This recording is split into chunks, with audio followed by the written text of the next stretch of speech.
All right, head on over to YouTube. We're live right now. Live number 11. All right, head on over to YouTube.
All right.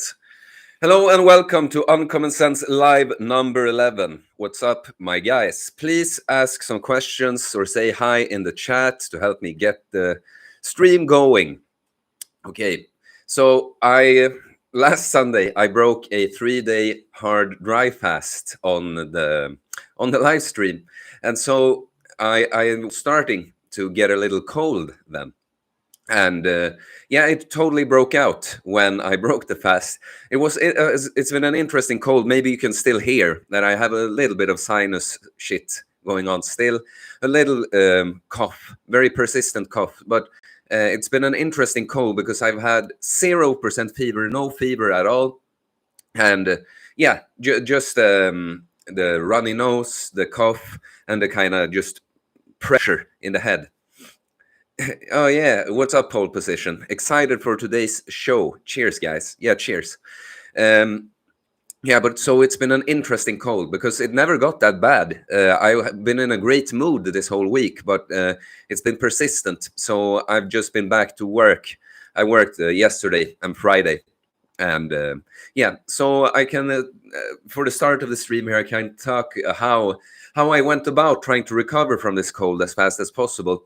You know, it was interesting because it happened after dry fast that I went into really lean and obviously came out of even leaner. I mean, you can see now this is even not the best lighting and I'm completely unpumped, but I turned, it was an insane 3-day cut I did. And then I got sick and I didn't actually have that great appetite. So, but still I felt like, you know, many times if I just got sick randomly and had bad appetite, I would listen to that. You know, there's a reason the body turns down the appetite when you're sick, because it needs to focus on other things, needs to let the digestive system rest so it can,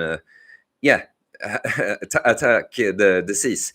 But, you know, going from a fast like that, being super depleted, I felt like I still need to eat some.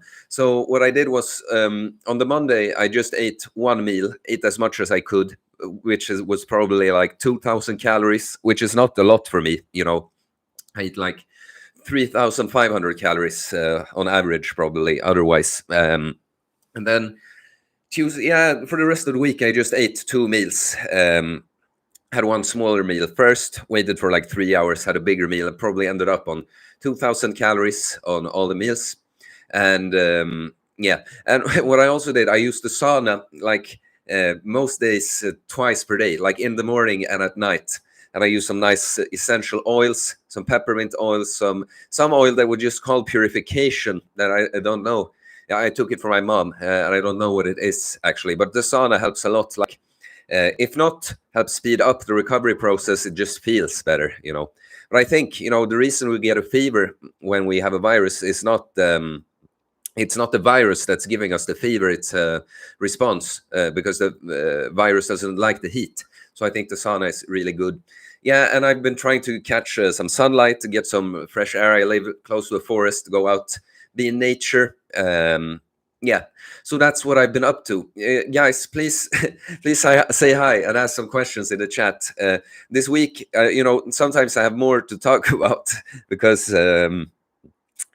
I've not been sick and been actually doing stuff throughout the week. I mean, I have been doing stuff. Like a guy that I caught the cold from, probably, he was in the sauna with me. Sometimes we play some video games, bullshit like that. He was done, because things like stressors like cold and heat and fasting, they are good for the immune system long term, but acutely, you're weakened. And so he didn't tell me the first sauna I did on the fast. That was like 20 hours in. He didn't tell me that he had a cold, and he was sitting there and coughing in the sauna. I was like, oh shit. So now I'm fasted in the sauna with the guy with a cold. So that's probably why I caught it. But yeah, I've been feeling really good, great mood. Yeah, but it's just a training. I finally learned my tendency with training has been training too hard, so the body just gets wrecked and you don't recover, maybe get sleep issues from high cortisol levels. But so I finally found the balance there. I'm finally able to, when I need to, take a few extra rest days and recover. I'm able to do that. But it was the first time I was sick in 2 years. So I haven't been forced to go away from training like that in a while. And it's so boring, and it's so funny too, because you always, with clients I have, when they get sick, they're like, oh no, I had so good flow and I was away from the gym for for a week. Oh, I've lost everything. And I'm always like, no. If you even lost anything, you'll get it back quickly. It's always easier to regain than build from scratch. And then when it's me, I still get tiny thoughts like, you're gonna lose your gains. You just fasted, you don't eat enough, and you can't train. You're gonna lose all the gains. But so I think on the Wednesday I actually did a full body workout, just one set of many, for a full body. And yeah, on the Thursday I rested again, and on the Friday I tried training legs. But legs gets the heart going to, and as soon as I felt hot, it didn't work out. And but yesterday and today, yesterday I just did a bench press, which I don't even do that much because it's a compound exercise, and some weighted chin-ups, and that was it. And today I had a random just misc shoulder, back, arm workout, basically. Okay, yeah, pole position. You're the guy that emailed me. Say, hey man, I asked a question earlier today. I emailed you wondering if you'd be able to touch on that. It was about deloading and fasting. Yeah, thank you. And take this guy's example. My email is in the description, so you can email me, and you can then, before the stream, you can, like this guy did, give me a further inquiry. So I have it here. So this is pole position, who says, hi Theo. Thank you. Firstly, I would like to say a huge thank you for all the content you've been producing. I've been following you ever since I started fasting around 12 months ago. I found you through Cole, so snake diet. However, your content is far more sane, which gave me the confidence to get started. So yeah, you're welcome, man, and I'm glad you appreciate the videos, appreciate that feedback. My question, which you maybe have answered before in one of your videos. If so, could you please point me in the right direction? Not maybe a good video idea. Is your thoughts on fasting during deload weeks? I live in the most lockdown city in the world, Melbourne, Australia, and gyms are opening Friday. Yay! I am in a great position to start a bulk, around 11 to 15% body fat across 4 different measuring metrics. However, don't want to lose my lean look. Therefore, I am tempted to do a traditional bulk, 300 to 500 calorie surplus, and every 4 weeks or so, do a deload week with a 5-day fast. I am yet to work out the numbers exactly, such as how large of a surplus, how long before deload, how long to fast, etc. And would also be ecstatic if you give me your recommendation for this as well. Yeah, so I responded and said I would answer on the live. Look, man, I'm glad that you're thinking about it so much and making a plan. And it seems you didn't show your progress or anything, but it seems like you've been going for a year and you seem to know a fair bit. So I'm guessing you've done decent results already. And yeah, because, I get a lot of people reaching out with such specific things, but you don't know what they're doing. But I just get the sense that because, some people just waste your time with their questions and they're not doing anything. So yeah, since you seem like you're up and running, I'm happy to answer this. So look, first of all, it's good that you're thinking about it so in detail. You say you have yet to figure out how big of a surplus and such like that. And yo, Twilight, what's up? Good to see you, man. No, but it's good that you're thinking about it like this. But I would suggest try exactly what you mentioned there. Like, because you had to, in the end, you had to use your uncommon sense like I do. You have to trust that you might have figured it out perfectly for yourself already. Do you understand? So I think it sounds like a decent idea. Probably it would be harder for me. I think I have to, when I really want to build, I have to go longer without a longer fast, like a 5-day fast like that. But I think for many that's good. Please try it and let me know how it works. But the other thing I would like to say is, if you because you said it was, you did not say it like I have to do fasting. You said I want to bulk, but not lose my lean look. And what you can do is do that. Like you said, 300 to 500 calorie surplus. If you do about there, and then you just stay active, stay fucking active, be on your feet a lot, minimize sitting. Stand. You see how I'm standing and doing the stream for you. Do things like this. Maybe get in some cardio if you want to, but that's actually the best way. I think it's the best way to grow too, because when you were talking about surpluses, we also want to have a high total calorie. We want to have a machine that's using a lot of fuel, because then it's going to be able to use more for building too, but also with the extra activity, what from the surplus would go to fat mass you burn with your extra activity. Do you see?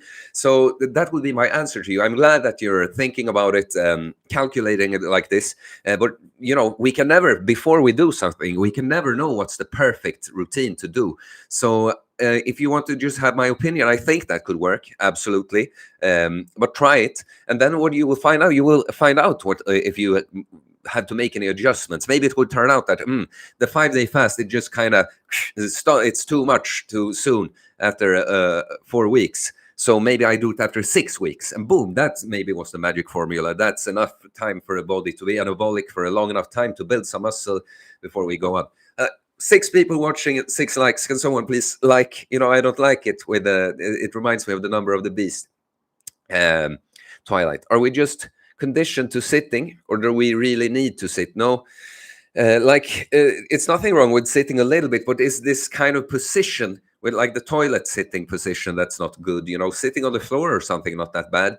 I think human beings are just wired to be lazy, in the sense that to take the easy option and to this. Oh, thank you. The likes dropped in there. I see. Thank you. Because if you live under much harder times and you just have to do a bunch of activity, and I'm not finding the word, but just you can't just relax. There isn't a comfortable option a lot of the time.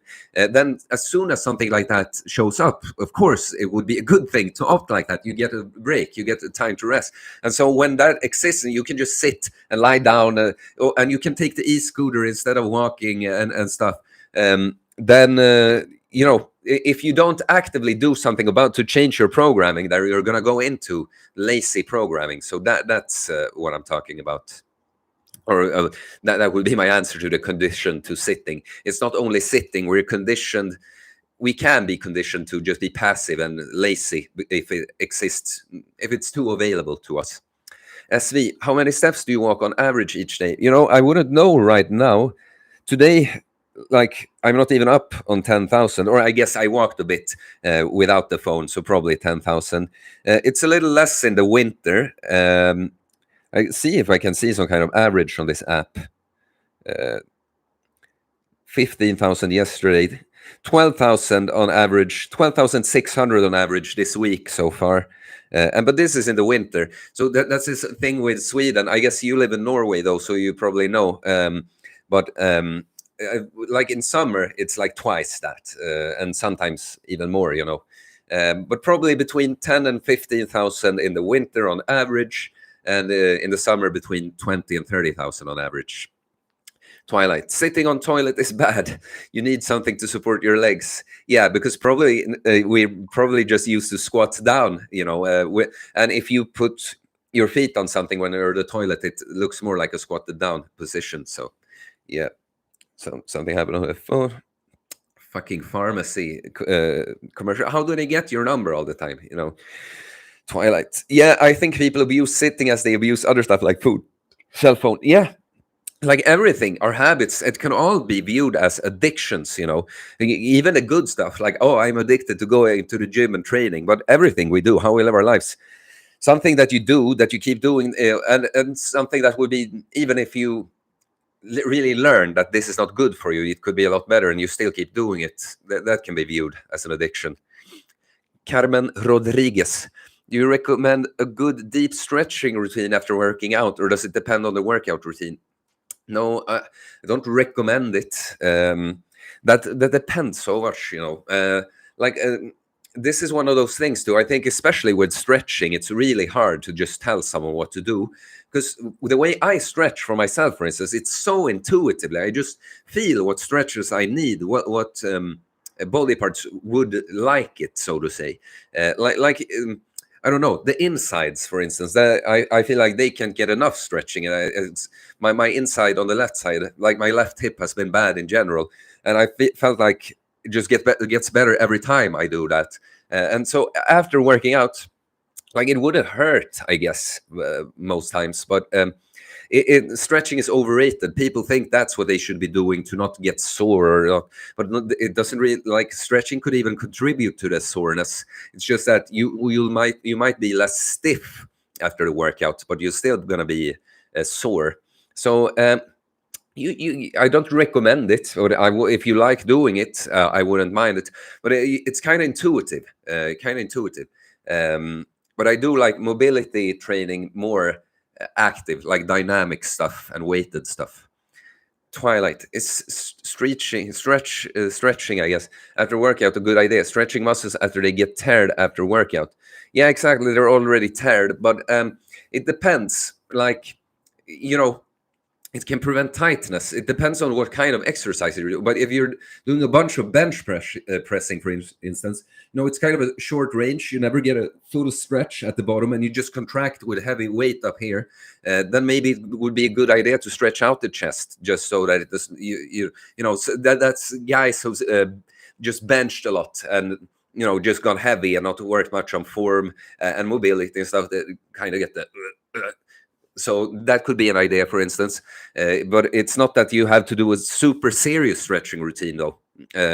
I think like 30 seconds to 60 seconds per side, a good stretch. Maybe switch the angles a bit too. I'm just taking the chest as an example now. Yeah, 10 likes, nice. I'm enjoying some julmust.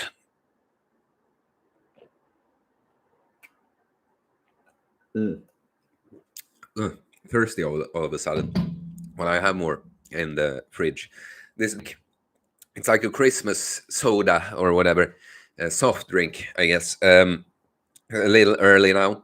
It tastes like an average of Coke and beer, basically, and obviously the sugar-free version. Yeah, little Santa guy with his Santa's little helper. SV, do you like lying on the bench with empty bar and stretching the chest by tilting the bar? I think I know what you mean, but I prefer to do, what are they called? 1 second, I'll get the English word for that real quick. Rib chair, is that right? Like wall bars, when you lie on the floor. I have an exercise in my mobility program when I have a foam roller, my hand here, and lie on one of those wall bars you have here, and then you lift your feet up or legs up. It's an ab contraction, but that will give a nice stretch here and here. So I haven't tried doing it that way that you're saying, but I think it's similar stretch. Pullovers, that exercise, if you're lying on a bench or something, when you hold something like a dumbbell or a kettlebell, have the straight arms going down like that. You using it, not going too heavy to use it, just use the weight to get further behind your head. That's a nice stretch for the upper chest and lats too. To be honest, my head is a little clogged up from the cold still. It was, again, it was never a really bad cold. It's super persistent, but you feel like you're moving in mud the whole time. Like you're just, even if I was in a good mood, you're just hindered from doing everything. Like I can't work out. I'm weak and I get sweaty. I feel myself, and it's not good for my body when I did it too early. when I've had to do focus things, I actually finished. I took the driver's license theory test and passed this week. Well, so I had to study a lot because I'm not good at studying. I just study a last minute, when your head is just all like it's basically like brain fog, like moving in mud. Not been able to be too productive this week, but it's okay. Twilight. Why so many males get gynecomastia nowadays? I even see ripped dudes with it. Well, it must be something hormonal. Must be something hormonal, right? No, I don't know. I don't know too much about gyno, to be honest. Like, it seems to be more common than you think, that some just get it in their teens, at least a little bit. That can go away, I think. No, I don't know. It's obviously some get it from steroids, some probably get it from shit diet, like wrecked hormones. Some people get it maybe from other lifestyle factors that messes with their hormones, but I wouldn't be able to tell exactly what. SV, was it the fast? Was it the refeed with a cold? You mean? Like I thought maybe you hadn't turned in on the chat yet or on the stream yet, but you know how cold and the heat and fasting, like stressors like this, exercise even, they are good for your immune system after the fact when you expose yourself to the stress, and then you get stronger. But during the stress, you're weakened, right? And so the first sauna I did on the fast, when I was 20 hours in or so, my friend that I did it with, he didn't tell me that he had a cold. So I was sitting fasted in the sauna with this guy coughing, So I think that's how I caught it. But then I just had a slight cough during the fast, but it broke out when I ate. Yeah, you meant the cold. And congrats, you said, I guess, about the driver's license theory. Thank you. And Halabal Stan says high estrogen is gynecomastia. Yeah, but I say I'm not sure what causes the high estrogen for them. Hannibal Stan again. And hey, and congrats to passing the test. Thank you. Yeah, I hope I can pass the practical test too. Because this, I won't go into it too much. It's just been very spread out. Like I've been just taking a lesson here and there, or driving with my dad for a short, like half an hour at a time. Like for a long time, but it's been like months at a time in a row where nothing happened because this driver's school, like the guy I know, the guy that owns it is actually, his name is also Theo, and I talked to him, and yeah, he's had some weird staff problems, and so yeah, it's just been a stressful situation for them. But I have a few lessons left, and then I have the practical test in like a month or so, I think, slightly less probably. Twilight. I've heard that even testosterone can turn into estrogen due to aromatase enzyme activity. So men during TRT cycle get it as well. Yeah. I mean, I know that testosterone turns into estrogen in the body. Probably, I don't know too much about. I'm a big picture guy, I don't. If I don't see the point for something practical in learning the details, I don't, but I know that different hormones converts into others. Phone position, were you happy with the answer? Are you still here? Were you happy with the answer to your email there? He asked about fasting during a deload. Yeah, please guys, a day like today, you really help me if you keep hitting me with some questions in the chat, because yeah, I'm kind of brain foggy. Like on the Sundays, it's like on a normal Sunday, I always get going once the stream gets going. But I'm always a little tired on the day because I've had a whole week. And on the Sunday, I'm usually done with, if I do any work stuff and like clients call and stuff and my workout and shit, I'm usually done like 4 hours before this. So I kind of like, but then I get the energy from going live. But now I'm sick. Well, I pour myself another julmust then.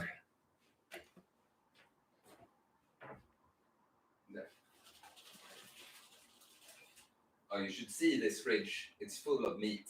20 kilos of meat. A bunch of these.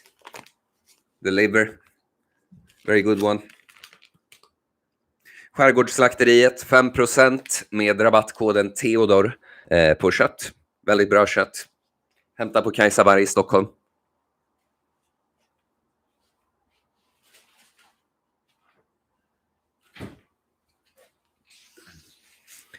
How is the new Deluxe gym?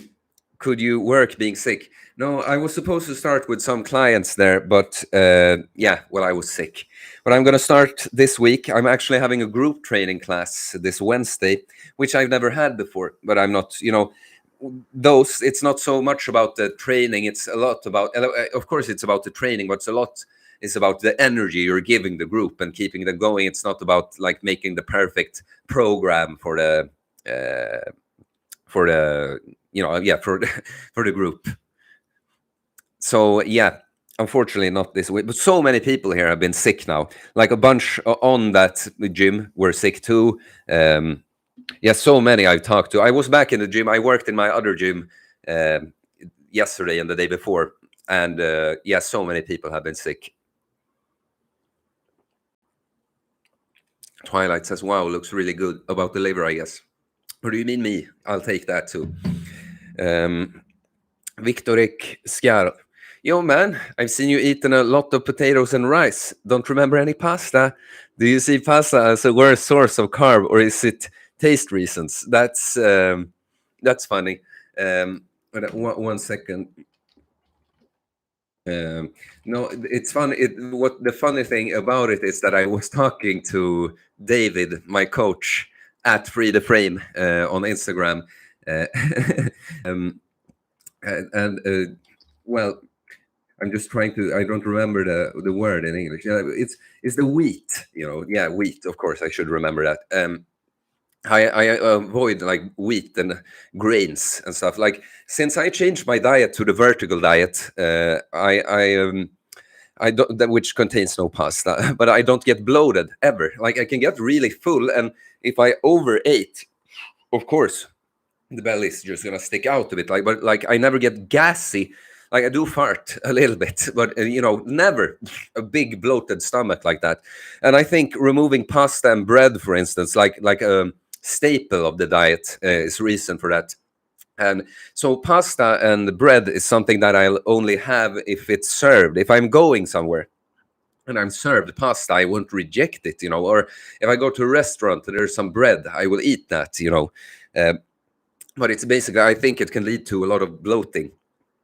And no, it's funny because I talked to David, my coach, and he has an Italian girlfriend, and so they love the pasta, and he has been visiting them and their family, and he's eaten a lot of the pasta, and he feels kind of the same way like me about it, so now he's had to eat a little more than he would have chosen probably. But and he told me when I said that I'm not a big fan of it, because I'm honestly not, by the way, too. But he said that like if you meet my girlfriend or her family, never mention that. It's like cursing in the church. No, but I don't even think it's that good. Like to be honest, it's just easy. It's an easy base for a meal, But it doesn't really taste that much. I think it's overrated. People just like the consistency of it or something, like the texture. Twilight. Pasta only tastes good with something. Plain cooked. Yeah, exactly. Plain cooked pasta is not enjoyable. Same as rice. Potatoes tastes good on its own. Yeah, what they call them fresh potatoes here. The summer Swedish potatoes. They are so fucking good. Just like they are. Some potatoes can be a little boring, but they still taste more than rice and pasta. I would agree. But rice, I like it more on its own almost than pasta because it's even more neutral in a way. But I don't eat it on its own that much. Svi, will you jump in Ulvskunda sjön in winter at -degrees? Well, then I'd just hit my face or ass on the ice if it's -degrees. I don't know which specific lake that is. I probably won't. I have a lake here that's called Brunnsviken that I jumped in, not this winter, actually, but the winter before, when we did a 72-hour fasting challenge. Me and my coach, actually. It was right around when we got to know each other. we were like the leaders of a fasting challenge. And I had decided, if you've been following me for a long time, you might have seen this. If you search for fasting challenge, I think it's called like, how about a nice dry fasted cold bath or something. I did like the first 30 hours of the fast dry or something, and I had used the sauna, and I had decided the night before I'm gonna go down to the lake and jump in. And of course, the first snow of the winter came, and it came so much. And I woke up to it, and I had like been saying this to everyone, like, "Yes, tomorrow I'm jumping in the lake." So I had to go and do it. And I remember my face was, when I was laughing and looking at the camera, I was like, because it was all frozen. It's all stiff. And then I felt like I had, what is it called, hypothermia for the rest of the fast, and I was kind of scared. And if it wasn't a fasting challenge, I would have broken the fast actually early, because I felt like that would have helped heat me up. But I was the coach, leader of a fucking fasting challenge, so I had to keep it going. And also I had a concert with my choir on the last day, so I was kind of nervous about like, how will I be feeling? But actually, when I broke the fast, I just felt great and was even more relaxed on stage from having fasted. Twilights. Oats are bodybuilder staple. Yeah.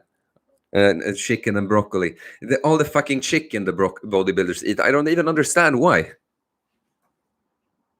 I mean, I guess it's because they're trying to keep it lean and think they could do more lean gains if they don't eat too high fat. But come on, eat a little bit more fat.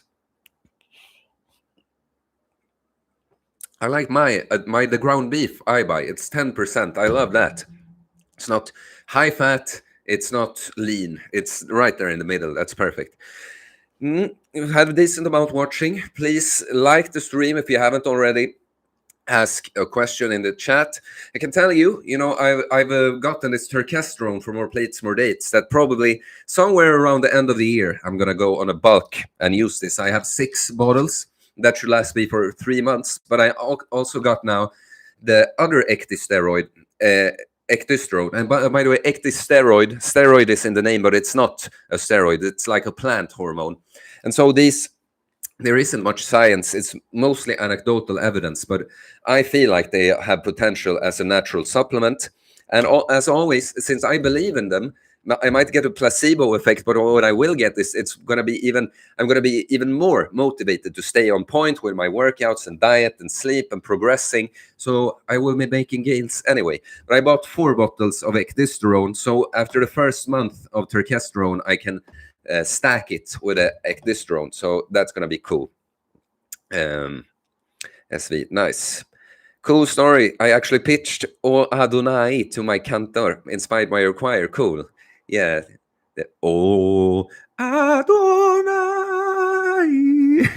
Yeah, I sing the low bass there. Der Herrn des Hauses Israel. Yeah, cool song. Absolutely. Yeah, I missed the choir a little bit, but I'm not allowed to be in it right now because you need to be fully redacted to be in the choir as of right now. But it's okay with me because I realized that chapter was starting to close in my life, like not choir all over, but with this choir, because it's a very good series choir and I've loved my time there, but I ended up at a point where it's just not my priority and it takes a lot of time. So I will probably start in some other choir in the future, but it's also something I've been thinking about doing in the future when I'm in another position. I would like to start a choir that's like the fit choir, because I've noticed as I've gotten more fit that my voice, I say I have better support and stronger voice, more control, everything. So I learned that being physically fit, it carries over to so many other things. And so with this choir, there's a lot of beer and not so much lifting weights and training and stuff. So I've been thinking, because it's still a great choir, like how amazing it could be if people did just like 25% of what I do, So I want to start a fit choir and could have rehearsals and workouts. Twilight. Cortisol is also a steroid. To me, high doses of vitamin D act like steroids, super anti-inflammatory. Yeah, I take 10,000 IUs now in the winter here in Sweden, along with vitamin K2.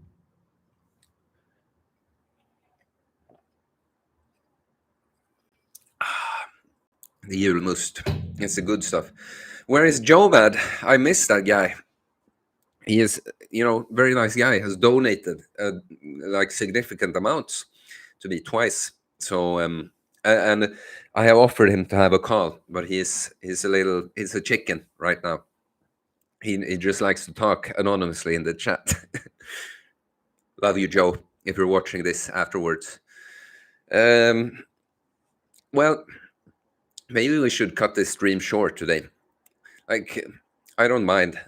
It's been okay, but it's become a lot about me, which, of course, I do talk from my own experience and my stories a lot. But yeah, Twilight, I was experimenting with doses high as, 100,000 international units a day. Wow, and what was that like, Twilight? Did you experience? What was your experience? You can take too much vitamin D2, right? Yeah, I'm still not really used to see. It might not show too much to you, but I got so lean from that dry fast. It's insane. I guess I showed you the video, the comparison, but yeah, now with the veils and stuff. I wish I should be able to do screen sharing from my phone. That would be nice. Come on. I don't know how well does it show. See, I put this on my Instagram. I said, finally grew an arm. So I felt like my arms haven't been big, and I think arms are very important for aesthetics because you see the arms all the time, right? Even when you have a shirt. So it's important to have big arms. Hanna Wallsten. Twilight, are you female? That would really trigger ovulation, that high doses. I don't think Twilight is a female. I'm pretty sure not. Twilight, yeah, it compares to steroid effects that I had a long time ago when I was on corticosteroids for asthma and allergies. No, I am not female, but it boosts your hormones like crazy. Yeah. Well, I prefer though to high dose vitamin D via the sun in the summer, because it's a reason people are so horny in the summer, right? Probably because of the sun. Yeah. And so I think it's funny because people want to cut down in summer and be lean, but probably it's during summer that you should use that. But you can lean bulk, of course. But Hanna Wallsten, sorry. Yeah. Why would you be calling Twilight a female? Don't be mean, Hannah.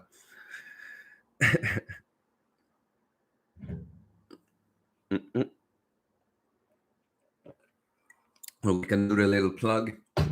Remember, you can buy, if you, like me, if you don't like eating raw liver like me, you can't stomach it, well, you can buy freeze-dried organ meats in capsules from Nordic Kings. I have them as my backup. With Theo 15, you get 15% off. So that's nice. I use them as a backup, I said, but it's also a good option if you just can't get your hands on regular organ meats or if you just can't stomach them. So Theo 15 at nordickings.se. They ship all over Europe, so that's something you should get. Twilight. I was tunning and taking 30K a day during summer. My levels were through the roof, 153, and the norm is 30 to 60. Yeah. Now, I don't know if the norm is correct, but but just because your number is high, that doesn't necessarily mean it's good. I'm not saying it isn't, but I don't know. There's often a balance with things, right? With like almost anything, you can get too little or too much. Like you could even die from drinking too much water, right? So, yeah, just saying. Here's some pictures of me from a photo machine on a wedding. Oh, they looked really good here. All white in the face. Yeah. I'm trying to keep this going, but we might end today's stream early. Vitamin D is antagonistic to vitamin A. All right. There's a lot of vitamin A in the liver. Liver is awesome. There's a site. Let's do that. A Swedish site that's called Mat Kalkyl. Yeah. Love this. It's like I saw that some university or organization in the US came out with some new, dietary guidelines, say they were ranking foods, and they had like Cheerios and shit at the top, and eggs and ground beef very low. I don't understand, what are they going by when they rank these, because here's a Swedish site that's called like Mat Kalkyl. It's like food calculation, and if you just go to like um what's the, how do you even say that word? Come on. Well, nutrient dense. Yeah, the most nutrient dense foods. When you see the list, it's all animal foods in the top. It's like beef liver fried, beef liver. Yeah, some word that I don't know. Sardines, chicken liver, uh, ale. Is it called, or that the eel, and then the beef liver raw, and sardines, some other kind of sardines. We have the eel again, and then it's a pork or pig liver, and a lamb liver, liver beef, uh, eel again, and then different kinds of, like, fish roe, like everything here is animal foods. So I don't understand how they make up that kale and Cheerios and stuff is good. Twilight, they would say that red meat is carcinogenic because it has cholesterol and saturated fat. Kale is the most nutrient dense. Yeah, kale. How the fuck did kale become the superfood? Like it's so easy to figure out. Just use your uncommon sense. It looks like a leaf. It looks like you have picked something off a tree to eat it. You know, uh, it's not intuitive to eat this shit at all. Henrik Jansson, do you eat keto? No, I don't. I don't eat keto. uh, I don't like keto. For me, I don't like it to be on it permanently. It's unnatural. It's weird to eat so much fat and never eat any carbs. I think all people should eat. Most people should eat not high. Like most people eat too high carb and shit carbs. Most people should eat low to moderate carb, but they should have some fruits in there at least. So, yeah.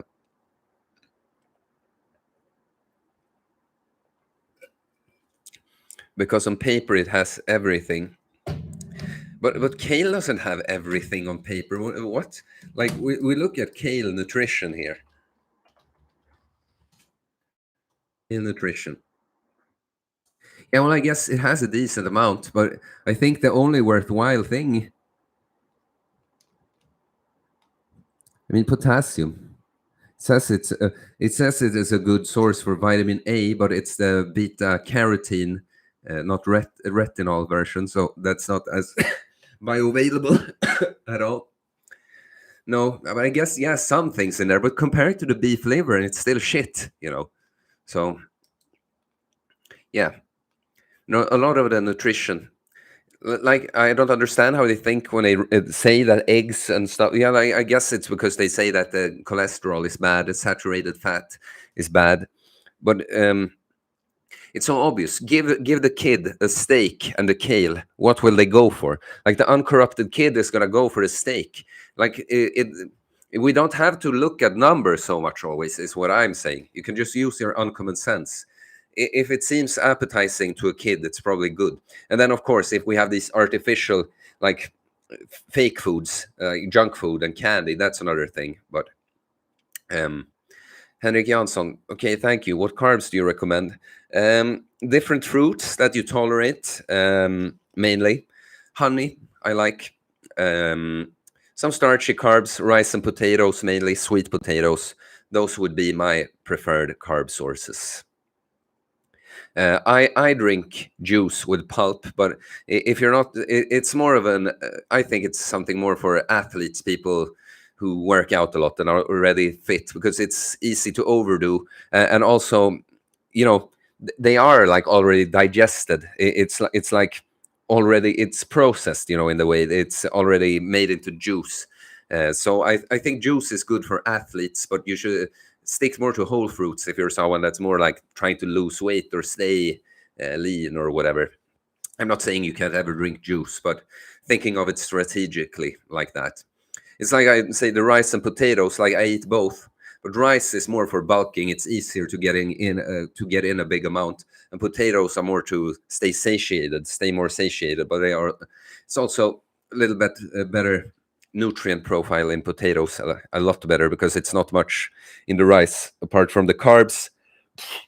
Easy digestible, fast starchy carbs. He likes salty sticks sometimes, I think. No, those are horrible. He's referring to, I saw some weight loss show.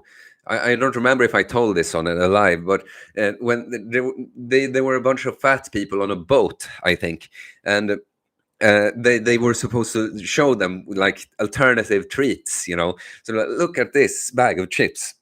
That's equivalent to this amount of salty sticks, and they poured out a huge amount on the table, And then and one guy was like, "Oh, I had no idea it was so much. The difference was so big." It was like, "What the fuck does that matter? Those are disgusting. Why would you compare those to the chips?" It's like, no, I don't know. I don't come up with any comparison, but it's like you can't just say. It's like, yeah, this thing that you really like that tastes really good, well, you can eat a lot more of this horrible tasting shit over here. Twilight, what do you think about mainstream weight loss routine? 5 meals with snacks on a caloric deficit. Crap, obviously. Completely unnecessary. You're teaching yourself to have to eat all the time. You're teaching yourself not to be able to eat properly at one time. It's I get so amazed by I see people every day, who they get hungry all the time, and they can't eat much when they eat. Obviously, will spike insulin often. I mean, if you keep the diet clean, you probably won't get diabetes anyway. But it's unnatural. Why? Like, yeah, if you're very active, if you're a fitness person, like, don't worry about that you're not eating once per day or something. Yeah, like me, I eat. Like now I've been sick, so I've been eating like 2 meals per day. But most of the time, I eat 3 to 4 meals with no snacks. Snacks I feel are unnatural. When you eat, So I don't think any natural athlete would have to eat more than 4 meals per day to maximize performance and muscle growth and strength. And like more mainstream, just average person, no, like absolutely not more than 3 would be, no. Henrik Jansson, do you keep track on your total carb intake every day? If you do, how many grams a day do you think is optimal? The answer is no, I don't. Like, I was thinking about this today.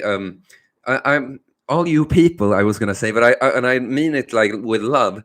All of you think that you have to think of it so mechanically, like the numbers, like this is the number of the carbs that I eat. But you have intuitive nutritional wisdom. You just don't really have access to it right now. But if you stay on point and experiment and think, just try something, and you're gonna you're after a while, you're not even thinking about it in grams. You're just thinking about, I'll add more carbs. I have more rice now. Because I'm bulking, or I'm gonna cut. I remove carbs. So you don't have to think about the number. But I think. I mean, how many grams a day do you think is optimal for who? Do you mean for me and you? I know nothing about you, Henrik, more than that your name is Henrik. I know nothing what you do, what your goals are. So it's not like there's just a magic number of carbs that goes equally for all people. I eat probably between 250 and 350 grams of carbs per day, but I'm also training really hard for progress all the time, so and that's still, compared to like someone more mainstream bodybuilder type, that's still kind of low carb, to be honest. Twilight, to me that would be a torture. You mean the 5 meals with snacks? Yeah. When I tried it, because I was a little bit like Henrik now. That's why I want to be clear that I'm not like trying to talk down to you. But when you don't know, I know when you've been confused by just living in this world and stuff, and you don't know, when you're looking for the technical information, you think about it this way. And I did too. I ate three meals and 3 protein shakes, I remember, at the start. And all this led to was that I was thinking about food all the time. I was never satisfied after my meal, and I was looking forward to the next meal. So obsessed with food. It's so nice to remove the food addiction, and then you just eat. Like today, I've eaten, now my appetite, this day I ate basically like normal. I ate my big breakfast with a Greek yogurt, protein, honey, blueberries, raspberries, beef liver, eggs, rice cookies, juice, carrot. Went to the train, had my rice and beef when I came home. And then I did burgers. I said I'd never eat bread, but I got some sourdough bread. So I actually made burgers with the sourdough bread before the stream.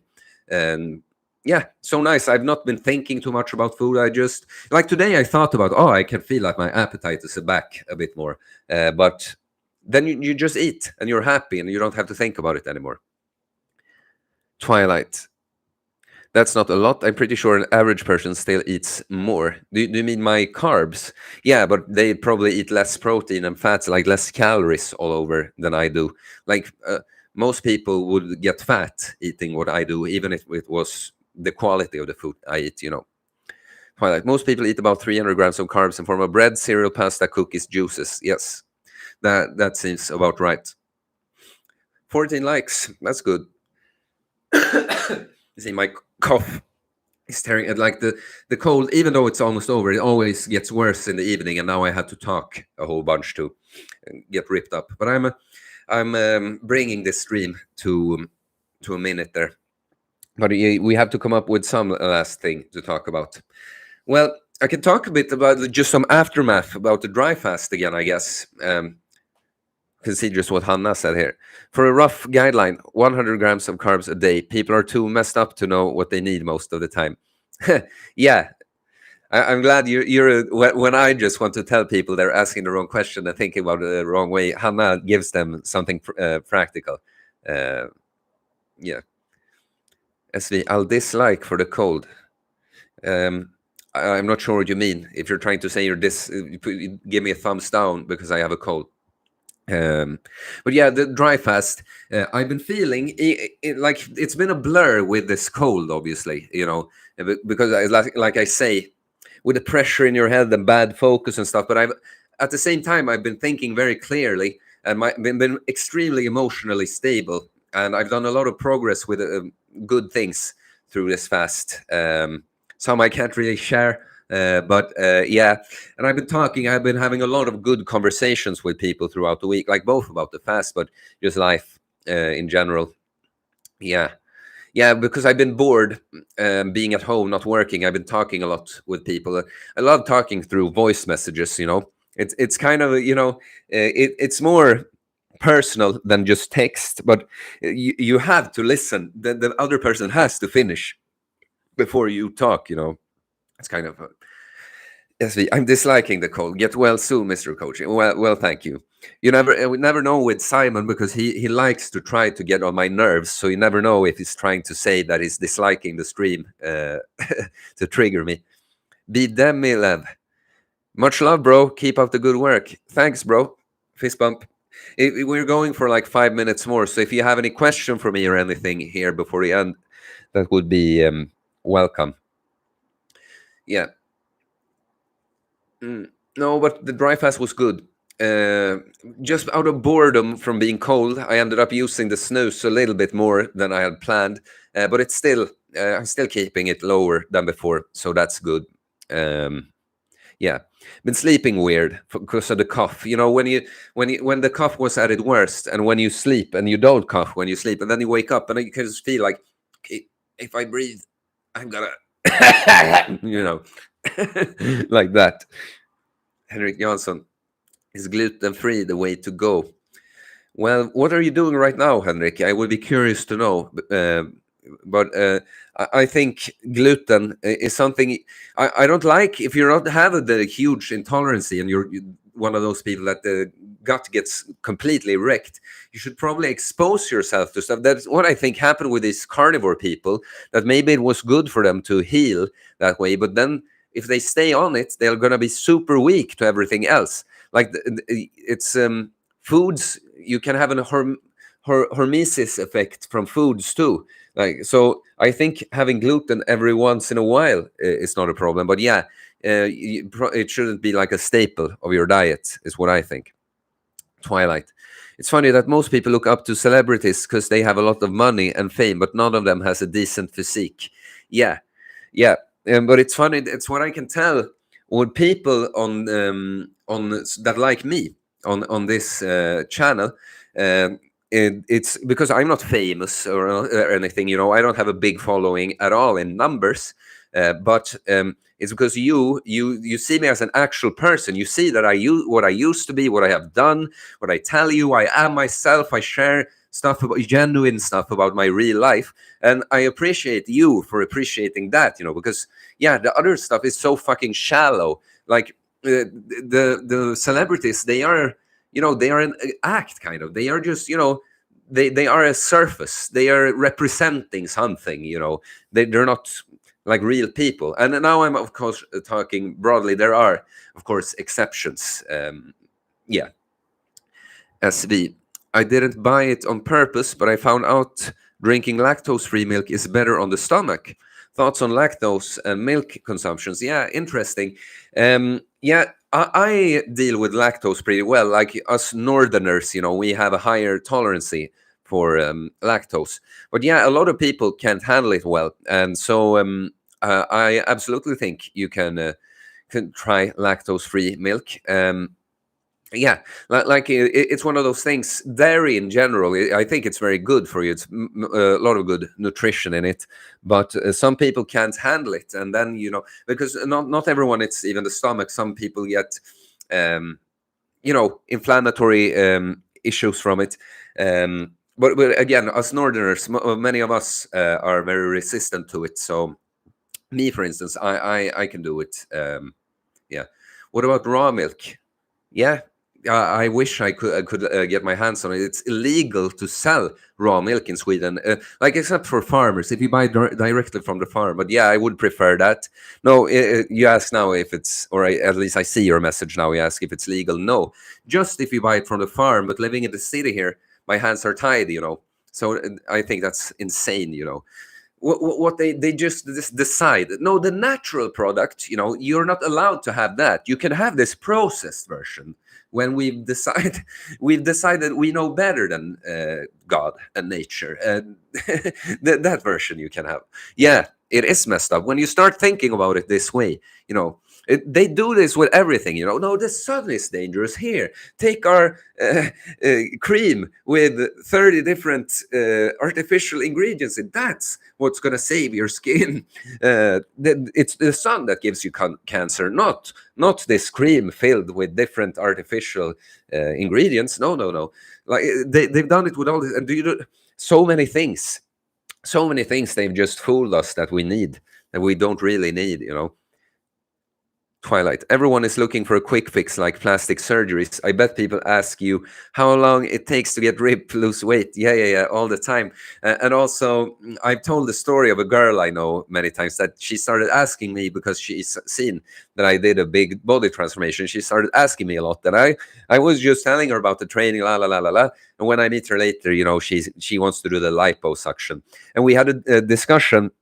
Another guy, you know, I am very much attract, don't chase with these things. If someone like her, that she wants to look good, party girl, brings this up, it's not that I'm gonna like try and convince her anything else. I'm just like, okay, have fun with your liposuction, you know. But my friend who just can't keep his opinion to himself and must try to change people's minds, he's like going on about how stupid she is. Like, of course, I agree factually about that she should not do the liposuction and train and stuff, but it's such a dumb approach to like tell someone they're an idiot for this, you know. But the interesting thing was, because he tried to tell her that it's I got involved. They pulled me in, and I was trying to say that a good-looking body is an expression of good health. Do you understand that you want to look good because that's healthy, and it's being healthy that that's attractive, really. But she couldn't get it into her head. No, she was like, no, I don't care about that. I just want to look good. Like, she couldn't understand the connection. It's, again, it's with people being blinded by the dopamine part, like not understanding with food, for instance, that maybe that it tastes, gives you a nice explosion of taste in your mouth isn't the most important thing. Maybe the important thing is if it gives you good nutrition, you know. Henrik Jansson, there's one place in Enköping, but the price is 30 to 35 crowns per liter. Well, I would buy that. You know, I was gonna say I make a decent amount of money just for being me, one guy right now living here. You know, I don't have that many expenses, and so therefore, and also for me, it's kind of, you know, what if you're not investing in food? What are you investing in? You know, like it's the fuel for your the home and body of your soul. Like, give it proper fuel and building blocks. You know.